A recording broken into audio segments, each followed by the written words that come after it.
Hello, welcome back to the podcast. I'm Kevin Powell. This is the podcast where we talk to bands. You get to learn a little bit more about bands you might have heard of, not have heard of, and you get to learn more about bands. It's so much fun. I love sitting down, talking to bands, and I'm talking to a guy named Cody Souza from the band Hatriot. How you doing today, Cody?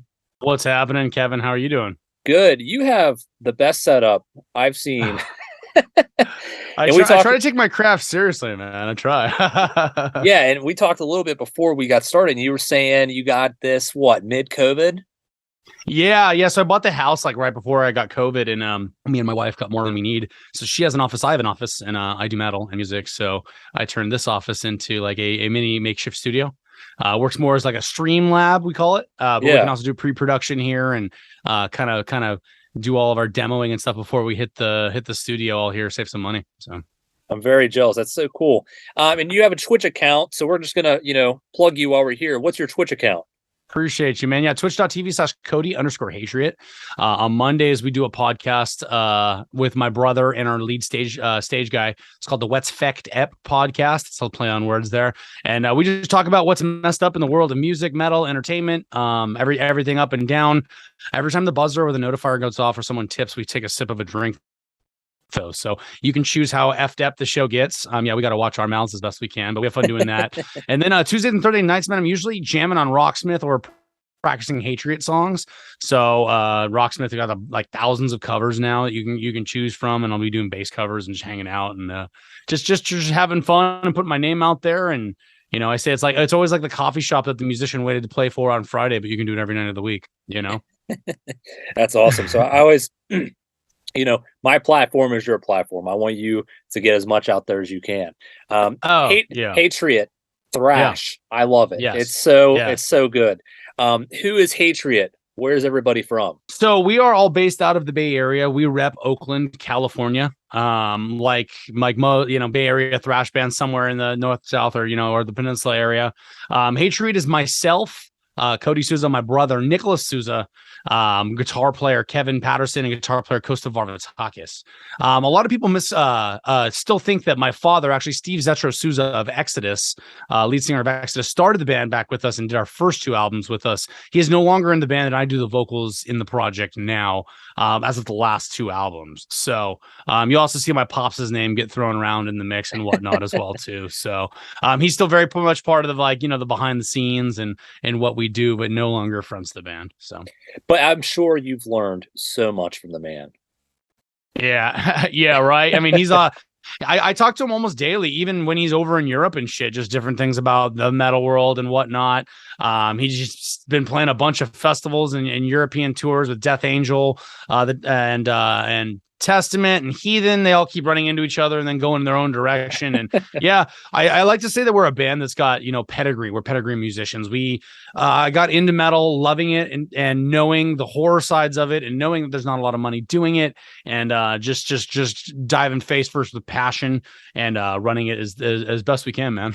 Just having fun. Now, when you were little, did your dad bring you out to a lot of shows and you got to experience it that way? Yeah, I always wanted to go on the road, and that was always thrown around. But at least the local shows, we were always there. As That's when awesome. his stint in Exodus was there and was not there. You know what I mean? So, while he was around, like I said, my favorite Exodus album is 2004's Tempo of the Damned, and I believe that's because I was 13, 14 at the time, actually watching that record unfold with a little more of a child's mind. Last time he was in Exodus, I was 5, right? And then they had their hiatus when metal kind of died there and grunge took the world over, right? Thrash-metal died, right? Yep. But yeah, always, growing up right next to him, I've seen him be in and out of his band twice, right? So it's there's a lot of horror sides to the world, and there's a lot of hard work that has to come with it. And me and my brother are ready to defeat this challenge, man. So awesome. So Veil of Shadows album came out. I'm sure you love it. I'm sure you're proud of it. What was the writing and recording process like for Veil of Shadows? I mean, it's almost as symbolic as me getting back into how this room was created. Veil of Shadows saw this room change like 1,000 times, and it was all the demoing was pretty much done here, other than some at Costa's house as well too. But yeah, it was our Corona project. It was, we had recently released Days into Darkness. I believe 7 months later, Corona ended up hitting, and the world got locked down. We Hatriot went from seeing ourselves on European festival flyers to get lists, like, just because the buzz was gone, no moves had been made, and now that product is what you'd call stale, right? So we saw ourselves back in the studio and just started writing this monster of an album, just pissed off, and showing the world that we are a staple piece of what heavy metal is in the world, and we want to fucking be those logos that people look up to and inspire others one day, and it's in our blood and it's our passion. So yeah, we went through here, we got pissed off, we wrote it, we put it out. It's been delayed a little bit just due to record planning, releasing, and vinyl production, So we are production, yeah, we are well into working on the next Hatriot endeavor. You know what I mean? I can't say too much more than that. We are a band that likes to constantly stay busy and treat it like a small business. There's a business agenda. There is goals. And, if we met those goals or did not meet those goals, and why, we, like you said, if you're asking about the Veil of Shadows, we learned how to simplify Henry Fording making an album, going from pre-production to this, to that, and save the max amount of money and give the max amount of product that you can for a band at our level. So. Okay. Understand. So COVID, it's bittersweet, right? So of course, terrible thing. A lot of people were impacted. I got away from it. I was fortunate enough to, lock down, not lost my job, but got furloughed. That's the word I was looking for. Couldn't do anything. I walked around my town a few times, couldn't go to the gym, couldn't really do it. I'm like, what am I going to do? I learned how to record. I sat down, started watching videos. I had the stuff, I just never did it. And that gave me a time to finally do it. So hearing that, it's not just me that benefited from a little bit of the time. Yeah, I mean, like I said, with you and you're getting your recording going, and like that, like I said, the man cave that is here, and definitely it woke me up. I actually put down my career of being an air conditioning general foreman. I was making, I left $100,000 on the table to work at my uncle's lumber mill because it'll allow me to tour. But I believe in this product that much. I believe in the four boys' drive that are in the band. I think a lot of good came from that. It was like I told you, I bought the house right before Corona, right? Got the house, got the car. I'm married, we're happy as we are. And I'm like, okay, so what? I can continue working my ass off to buy more houses, or do I do what I love and like actually crank Hatriot from like a high-end hobby to fucking full time? So yeah, definitely some goods, like you said, man. I agree with you there. And this is why I love talking to bands. I'm talking to Cody Souza from Hatriot right now, and this brings me so much joy. I just like hearing stories. I like hearing how bands, got that passion and got back into it. It just brings a smile to my face. So what was different about this album compared to previous albums? And we're not going to talk, super detailed on previous albums, but, we had a little bit different recording process, a little bit different this. Your dad wasn't as involved. Anything at all? Yeah, I mean, right along that line to we had switched management on that record, on our last record. So we went from a management that kind of ran and did everything for us, which I definitely didn't like. And that's how the band was set up from the get-go. My dad was the man, I called the guy in the chair, right? Yeah. Pops was the guy in the chair. He had a manager. They did their thing. Pops left. The manager kind of adhered to the band's word and tried to do his best, right? But ultimately, it's just too much to control.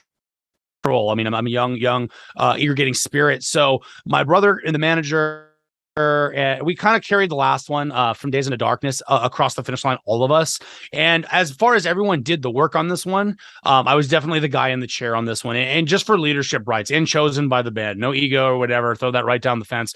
We have to have a clean work environment. So it's like, everyone focuses an opinion. They bring it to me, I bring it to management, I bring it to the record label. I'm the one that kind of updates our a journey of what needs to happen, kind of holds us to those goals. I'll get on myself when I got to be the bad guy sometimes. But this time around, we definitely we are a full moving unit. If you had to ask that question and you say keep it short, we definitely found where our groove and our rhythm is. And like I said, egos aside, one more time, I'm gonna need to make sure people, the rock star ego is taking over. Like all the boys know I have their best interest in consideration when I'm talking to management, if they overvote on someone and like really we'll have it out, if they want, if they feel it's best, then we'll go at that, right? It's not like I'm doing any shady politics and leaning in my own way. But like I said, I helped run a multi-million-dollar air conditioning company. I'm just applying that to running a $10,000 band, and we should be all right. You know what I mean? Yeah, and a lot of people, I don't want to say a lot of people, but maybe younger bands starting out don't think of it as a business. Yeah, it's fun. Yeah, it's a hobby. But if you get serious about it, it's a business, and you gotta learn the business tactics. Yeah, whether you're making money or not, or it's a business for pleasure, right, or whatever, you still have to have like a goal. You still have to have somewhat of that back end ethic. It's sad, but the music won't carry itself without a good work ethic behind it, right? Exactly. So. And if you guys have that, so win-win. One would try, right? So, all right. So, Veil of Shadows comes out. What's the reception? What are people saying? We're being told it's our heaviest album yet. And which is fucking amazing. Like I said, taking over for Pops on vocals last album, everyone was praised that it was a good transition from him to me. And then this album, I really found my vocals. It's a lot more extreme. There's more death metal in it. You definitely hear my other influences like Trevor Sternad or George Corpse Grinder Fisher in there. Yeah. You get the extremities, and it's still very much thrash metal, but it's its own right. A lot of people are saying it's hard to define what kind of genre. Oh, it's like melodic death thrashcore. And it's like, you're gonna call something that long. We've been joking and calling it fight metal or next gen metal, like it's just it's getting to that point where it's like a charcuterie board. We just love it all, right? So you got like a little more hardcore driven songs, you got a little more melodic songs, you got like the straight death metal ripper on there, so it's all over the place, but the reception's been very, very well, which I'm very grateful for. We put this out, and it's our best received record to date. People are saying it's our best product. So I can only be thankful for the fans and everyone that's taken the time to check that out and push our product that much further. Now, other than the answer, all of them, what's your favorite track off this album? Oh man, I wouldn't do that. There's like I said, there's something for everybody. I'm the more melodic deathcore kid, so I like the 25th Hour Kevin actually wrote, which I like the chorus on, is pretty catchy. But you're gonna catch me listening to Horns and Halos, Hymn for the Wicked, Verminous and Vile, like all the singles, like I think are fucking amazing.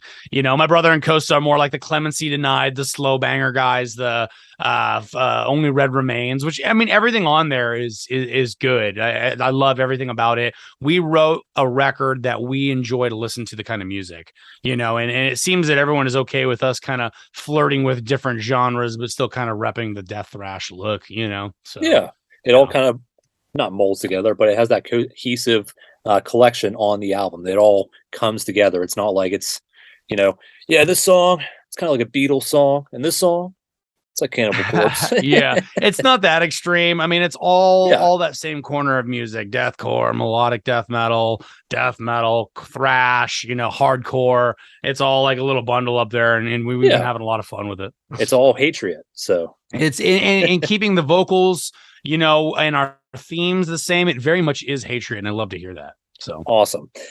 You touched a little bit about this earlier. As much as you can tell me, what's coming up next for Hatriot?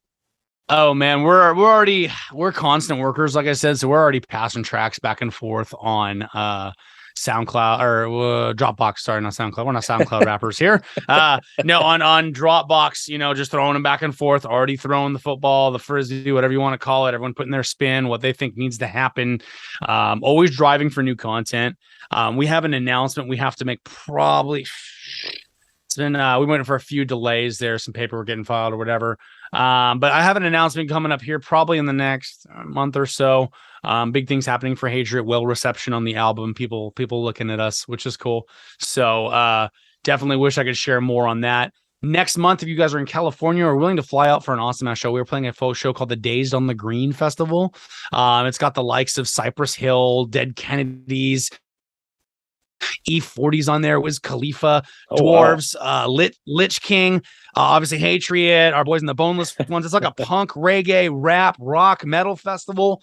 The first of its kind out in Turlock, which is the Central Valley, closer to Modesto, if anyone's, listening far away. But that we're looking forward to that. That is something I have in the books that I can talk about. And yeah, just excited for the next level of what is Hatriot and constant content, man. We're constantly working on stuff, videos, posts, little contests. Just keep it at them, and keep spreading the word of Hatriot is what our goal is. And you gotta love it. Any final words you want to say to fans before we wrap things up? No, I just appreciate you, Kevin, and I appreciate all the fans that do take their time to listen to up and coming bands, undercover bands, big one, giving something a taste, and the different kinds of metal in the world. And our scene is very niche. We got to play with each other as far as like the death metal bands have to play with the thrash metal bands, have to play with the punk bands. Even we're kind of in that same outcast pool, right? So everyone be cool to each other. No one likes elitists, and definitely keep spreading the word of metal, man. Spread the word of Hatriot. If it's not your jam, dude, spread the word of a band you do enjoy. Like, fucking get after it, right? Let's try to make our scene stronger and more unity. That'd be awesome. So, love that answer, Cody. Appreciate you taking the time talking to me today. Go ahead and plug your Twitch one more time. Plug some socials. Yeah. Definitely twitch.tv/Cody. You'll get me on there Mondays, Tuesdays, and Thursdays. The Hatriot _official on Instagram, Hatriot. I think just Hatriot on Facebook. We just got on TikTok. If you go on Instagram, there's a link to everything on there. Definitely check the link in bio. But really, like I said, just check us out. If you haven't heard us before, fans of newer, technical stuff and fans of the 80s kind of mixed in the world there. And definitely reach out to me. Let me know what you think. Stoked to hear about it. And I appreciate your time as well, Kevin. Again, getting a small voice like mine out there means the fucking world, dude. That's if you didn't notice, I was smiling 99% of those interviews. So again, Cody, man, Cody, thank you again so much. I'll be talking to you here in a little bit. Okay.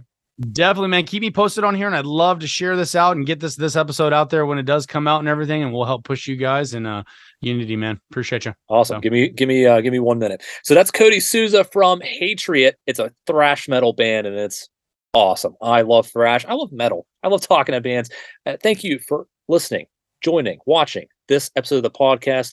We'll see you guys next time.